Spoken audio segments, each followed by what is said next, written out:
Kathirul khata. Okey, Ibnu Sa'ad mengatakan itu, Ibnu Qani' mengatakan salih yukhti. Dia salih, dia diterima dalam hadis tapi dia buat salah. Daraqutni kata thiqatun thiqah, kathirul khata, tapi dia banyak buat salah. Ini biasa dalam hadis ni dia cerita macam tu. Dia kan maksud thiqah ni ialah 100% betul tak? Okey. Cuma khata ni ada salah sikit dengan banyak. Baik.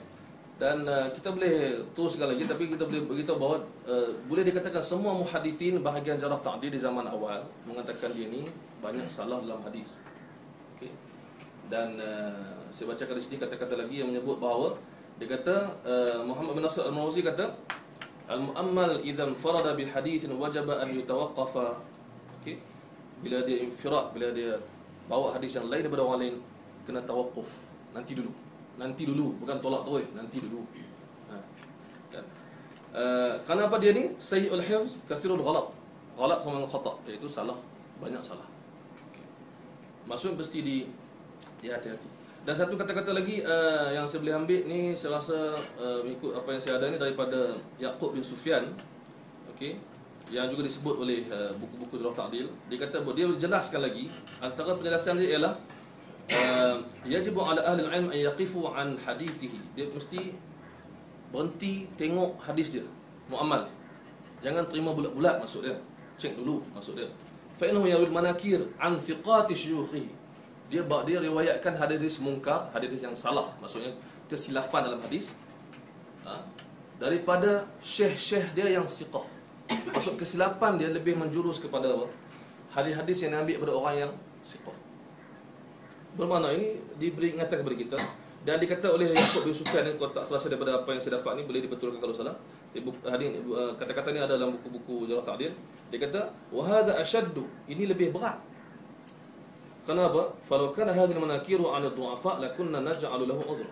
Kalau dia salah riwayat ni, hadis yang salah dia riwayat daripada rawi yang dhaif, kami boleh bagi cari alasan untuk dia. Maksud kita boleh kill dia. Maksudnya kena hati-hati tahap tinggi. Sebab dia buat salah pada hadis-hadis yang diambil daripada guru dia yang dipercayai. Bukan dia buat salah pada guru-guru dia yang dhaif. Itu senang trace, maksudnya tak kisah, itu memang okey. Ini salah daripada, bila salah daripada rawi guru dia yang siqah, apa akan jadi? Hadis itu akan dianggap hadis yang sahih semuanya. Semuanya, maksud semua ayat itu semua sahih. Itu maksud yang mengatakan begini, yang saya ambil ni dari Yaqub bin Sufyan. Baik. Semua ni menjadikan bahawa ulama mengatakan hadis ini, hadis Su'aib bin Hujur, hadis yang mengatakan ada ini, lafaz ala sadrihi itu ialah lafaz yang berkemungkinan besar salah daripada Muhammad. Dia tidak sahih, dan mungkin inilah yang menyebabkan Bukhari dan Muslim dan lain-lain tak ambil lafaz ini masuk dalam hadis-hadis yang sahih. So itu yang disimpulkan. Bukan ditolak kerana muamal dhaif. Siqah, tapi ada penilaian kat hujung. Kan? Kalau macam kita tak siqah terus. Kan? Ini siqah. Tak, bukan macam tu kan. Bukan siqah di mana semua betul tak? Siqah kathirul khata. Siqah kathirul ghalat. Maksud banyak buat salah. Bila banyak buat salah, memang ulama tak kata salah dia kat mana. Tapi kesimpulannya apa? Kita berhati. Dan cara nak kenal kesalahan di sisi ulama hadis, ikut mustalah hadis, buat muqaranah, perbandingan riwayat yang sama dari guru yang sama, buat perbandingan. Cara nak kenal.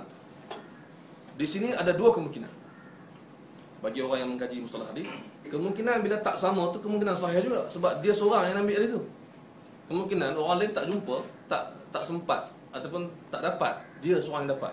Kemungkinan ini ada dalam pertimbangan ulama hadis, yang dipanggil ziyaratus siqah. Penambahan daripada seorang yang. Tapi ini penambahan ni dia ada detail nak terima. Antara detailnya dia bukan siqah yang banyak buat salah. Contoh syarat. Itu cerita. Kalau penambahan daripada Imam Malik, baik. Penambahan daripada Imam Syafi'i, lain. Penambahan daripada Syu'bah mungkin lain. Itu maksud dia. Penambahan dan kesilapan ditentukan pertama oleh perbandingan, yang kedua oleh siapa yang buat menyendiri siapa yang buat. Itu maksud orang. Saya bukan saya yang membuat ni. Saya cerita je. Kenapa ulama mempertikaikan hadis ni? Kan? Kenapa ada ulama yang mentaifkan hadis ni? Itu bukan saya tak layak untuk sahihkan hadis. Okey. Itu disepakati oleh semua Jarh Ta'dil. Kalau ada. Dia sepakati, saya setuju dengan itu. Saya setuju. Okey. Ini kaitan ni cukup teliti kan. Kita cuba tengok sama-sama. Ini sahabat-sahabat yang ada sini saya rasa lebih tahu lagi, akan tanya soalan nanti. Okey. Bila hadis tu dia buktikan dia sebahagian daripada kesilapan. Okey. Ada satu kaedah yang disebut oleh ulama hadis, kesilapan ni kita tak boleh kuatkan. Hadis tu silap. Bila silap dia tak wujud. Dia tak wujud nak kuatkan macam mana? Itu maksud dia. Maksud sekarang ni ada orang kata tak apa, hadis Wa'il dhaif tanpa menceritakan kedaifan. Saya dah cerita sikit tadi. Sikit boleh cek lagi. Kesilapan ada kedaifan hadis. Ada kedaifan yang menyebabkan hadis tu ditolak terus. Ada kedaifan yang menyebabkan hadis tu boleh diangkat taraf. Itu ulama ada punya detail. Dia tak boleh sebut secara umum. Jadi di antara sebab wallahu alam yang disebut oleh sebagai ulama hadis, sebagai pengkaji hadis juga moden, hadis ni tak boleh naik taraf sebab dia adalah khata', dia kesilapan. Dia bukan kelemahan ingatan yang menyebabkan yang boleh dikaji lagi, ada orang lain lagi yang riwayat boleh dikuatkan. Dia tak, ini kesilapan. Maksudnya macam saya salah cakap terus, saya riwayat benda yang tak wujud, okey, daripada dia salah terus. Okey, itu maksud dia. Tetapi okey, kita pergi ujian sebelah lagi. Dia kata ini boleh dikuatkan dengan apa? Dengan dua lagi hadis. Ini mencukupkan tiga yang kita nak cerita ini, iaitu hadis daripada Qabisah bin Hub, daripada ayah dia Hub At-Ta'i dalam Musnad As-Sadiq, dan juga hadis Tawus, hadis mursal dalam Sunan Abi Dawud, hadis daripada Tawus. Okey, mursal. Bagi yang mengatakan hadis ni menguatkan, dia mengatakan bahawa pertama hadis Wa'il dhaif, tapi masih lagi boleh diterima sebab dia siqah. Maka dia dikuatkan oleh hadis Qabisah dalam Musnad Ahmad. Hadis ni dhaif dia tak kuat sangat, tak terlalu kuat. Dhaif dia ialah pada beberapa orang rawi, dan dhaif dia ialah juga pada tafarrud juga. Ada tafarrud sikit. Ada juga tafarrud. Masing-masing lagi ada tafarrud, iaitu tafarrud ala sadrihi itu. Dan juga dia didhaifkan juga oleh Qabisah ini. Dia hanya dia sampaikan hadis, yang ambil hadis dia hanyalah seorang rawi yang juga bermasalah, itu Simak bin Harb. Jadi sekarang ni terdapat beberapa kedaifan, saya ringkaskan. Terdapat beberapa kedaifan pada hadis Qabisah. Kita fokus kan. Kita takut ada yang terkeliru, takut ada yang mengantuk. Hadis yang kedua ni ialah hadis Qabisah daripada Hul, ayah dia. Dan hadis ini adalah Musnad Ahmad. Ini kalau saya tersalah ni saya nak ceritakan balik betul-betul. Okey. So hadis Qabisah bin Hub ini ada sedikit kedaifan. Di antara kedaifan dia yang boleh saya sebutkan secara jelas ialah Qabisah itu sendiri ada ulama mengatakan dia majhul. Dia tak dikenali kedudukan dia. So dia bukan siqah macam Mu'ammar tadi. Dia bukan saduq macam Mu'ammar tadi. Tapi dia ada sebahagian kata dia siqah, sebahagian kata dia majhul. Okay. Kemudian yang riwayat hadis dia ialah Simak bin Harb. Murid dia yang satu yang betul-betul dia seorang aja yang ada, yang betul-betul riwayat hadis dia ialah Simak. Dan Simak bin Harb ini juga di antara periwayat yang buat beberapa kesalahan. Okey. Dan satu lagi ialah hanya Simak, hanya hadis ni je, hanya Qabisah, Simak, Qabisah Hub, inilah sahaja riwayat yang kata ala sadrihi juga. Kenapa saya kata begitu? Kerana dalam Musnad Ahmad ada lagi riwayat lain yang ambil daripada Qabisah juga yang tak ada lafaz ala sadrihi. Bahawa dalam Musnad Ahmad ni, Imam Ahmad datang banyak hadis. Bukan maksud hadis satu sahaja. Ini kita kena faham betul. Dalam Musnad Ahmad, kalau siapa-siapa yang boleh cek, dia ada beberapa hadis. Imam Ahmad letak hadis ni dalam Musnad Qabisah. Qabisah ni, dia ni, hadis ni. Okay, dia riwayat hadis ni. Hadis yang pada awalnya menyebut letak tangan kanan atau tangan kiri. Tambahan sadrihi itu hanya ada dalam riwayat Simak dan juga Qabisah. Yang lain tak sebut. So ini antara yang menimbulkan juga persoalan. Bukan tiba-tiba tolak kata Simak dhaif, tak, Simak tak dhaif, dia ada beberapa kesilapan dia buat, menimbulkan. Dia tak seperti yang lain lah. Dia tak seperti orang kata Abdul Rahman bin Mahdi, Yahya Al-Qattan, dia tak seperti itulah. Dia ada masalah. Kemudian Qabisah juga masih dibincangkan lagi. Kemudian hanya dia yang bawa ala sadri. Hanya sanad ni maksud itu. Dan Imam Ahmad bawa ke semuanya. Dulu saya nak beritahu pengalaman peribadi saya lah. Dulu saya sangka Imam Ahmad bawa hadis ni je, Allah sadri. Tapi rupanya dia bawa riwayat yang berkaitan yang tak ada lafaz tu. Sebab tu kita penting kita baca kitab hadis ni word by word, hadis demi hadis. Cuba kalau bukan kata kita hebat sangat, kita cuba. Sebab kadang-kadang susunan itu telah memberikan satu isyarat. Susunan tu sendiri. Ya. Seperti mana hadis yang kita kata, saya beri contoh lain. Dalam Sahih Bukhari ada cerita Nabi bila wahyu terputus dia nak pergi bunuh diri. Ada Sahih Bukhari. Sudah. Tapi Imam Bukhari susun cantik membuktikan ia riwayat yang tidak sahih. Dia susun tu.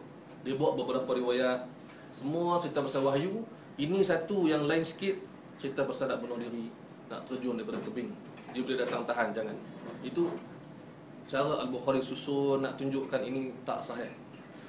Ini disetujui oleh semua ulama bahawa imam-imam hadis dulu ada dua cara mentaifkan hadis. Ini sebagai sampingan, maklumat sampingan. Iaitu pertama dengan jelas, yang kedua dengan tersirat, yang diketahui oleh orang yang dulu juga. Seperti yang kemudian lepas itu pun itu juga. Macam Ibn Hajar pun dia dapat detect berdasarkan daripada susunan dan sebagainya. Itu kadang-kadang kita memang betul tak ada yang kata lafaz jelas, tapi ada yang mungkin tersirat dan di celah-celah hadis kitab hadis sahih pun ada pentaifan berlaku. Ada seperti mana Dr. Sudais yang Imam Masjidil Haram tu, dia buat buku bagaimana Bukhari mendaifkan beberapa hadis dalam buku Sahih Bukhari. Dikumpulkan oleh Abdul Rahman bin Sudais, doktor. Dia PhD hadis. Dikumpulkan dalam tu. Dalam Muslim pun ada, dia tulis dia berapa orang doktor. Ada di celah-celah tu cara dia. Dan dalam Ibn Khuzaimah pun ada. Apa bukti dia? Dia yang cakap. Ibn Khuzaimah yang beritahu. Buku dia ni menerangkan hadis yang sahih dan ada beberapa hadis yang aku akan ceritakan tentang itu. So sekarang ni itu berlaku. Itu berlaku. Sebab tu saya belum cerita lagi. Saya cerita ni untuk sampai kepada natijah tentang hadis wa'id. Okey. So hadis Qabisah it's okey lah. Ada orang kata kedaifan dia sikit, okey tak apa, tapi semua sepakat dia ada kedaifan. Kemudian yang ketiga hadis mursal Tawus dalam Sunan Abi Daud. Pertama dia dhaif disebabkan dia mursal.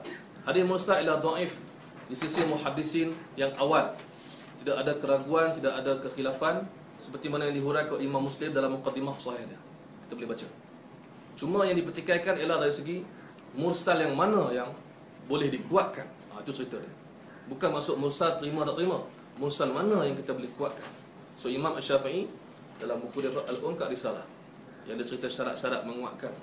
So Risalah Al-Um. Siapa tahu, saya lupa. Tapi yang pasti Imam Asy-Syafi'i, dan saya belajar secara talaqi dengan Syekh sendiri di sana di Jordan, dia cerita sendiri apa syarat Imam Syafi'i menaikkan taraf hadis mursal dengan syarat-syarat yang ketat. So sekarang bukan tak ada satu mazhab yang kata mursal terima semua, tolak semua, tak ada. Yang detail ada. Diterima bersyarat, ditolak bersyarat. Okey. Jadi tiga hadis ni bagi Syekh Al-Albani dan juga bagi penyokong dia mengatakan tiga ini cukup untuk menjadikan ia sebagai satu sunnah yang sahih. Dan sebagian lagi mengatakan tidak cukup. Tidak cukup di atas sebab-sebab tadi. Dan timbul persoalan yang satu. Siapa yang kata hadis ini sahih sebenarnya daripada kalangan yang awal? Jadi ada orang akan jawab, ustaz sendiri beritahu. Ibn Khuzaimah. Betul tak? Saya cakap riwayat Ibn Khuzaimah. Ustaz Ibn Khuzaimah lah kata sahih. Sebab dia sebut dalam buku dia sahih Ibn Khuzaimah. Okey, kita tengok buku sahih